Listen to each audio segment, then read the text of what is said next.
Alright guys, new one for me. This is a Cadillac STS, a 2008. It has a NorthStar engine in it. Supercharged, intercooled deal, air to water. So he's got an aftermarket cold air intake on it, a different upper pulley, a different intercooler setup. He's got a pretty well thought out, check out the size of that heat exchanger. There's a little radiator in there, or a big radiator in there for the air to water setup.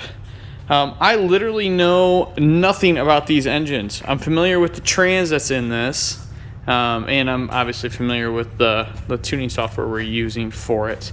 Yeah, I know nothing about them. So I'm anxious to get in this thing, see what it makes.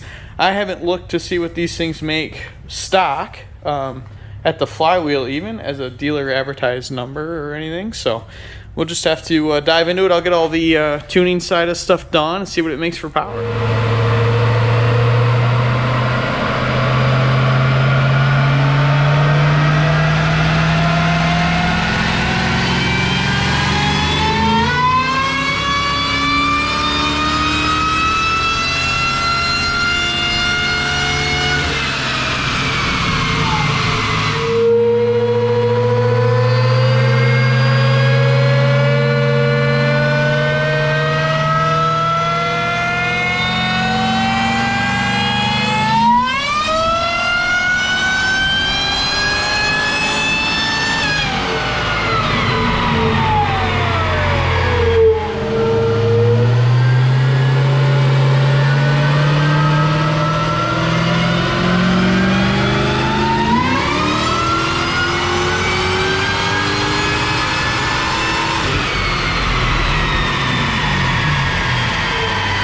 Alright guys, so this thing made 460 foot-pounds of torque, 420 horsepower, made peak power out at like 6,000. Graph looks pretty decent.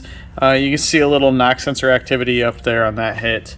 Yeah, 420 at the tire. Not bad out of one of these. Again, knowing nothing about them, definitely impressed. The torque number is even crazier, which from a root style supercharger is to be expected to have a bunch of instant torque like that.